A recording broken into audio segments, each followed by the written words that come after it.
اليوم بسوي بنة أربياتا. الباستا راح أسلقها بماي حار وملح وشوي زيت.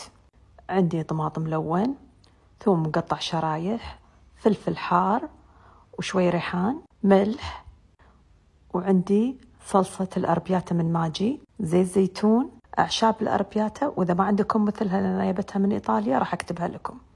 زيت زيتون بالمقلة وأحط عليه ثوم، ولازم أنطر الثوم يتحمر وبعدين تغير لونه. بعدين أحط عليه الفلفل الحار والبهارات الأربياتا حوالي ملعقتين، وبعدها أحط عليها الشيري توميتو واستمر بالتحريك.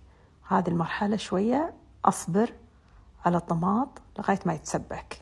بعدها راح أحط عبوة كاملة من الصلصة حوالي 400 جرام، وأحط كوب من سلق الباستا.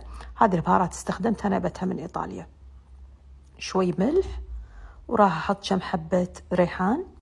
عقبها نحطها على الباستا اللي سلقناها، ويا سلام، جربوها.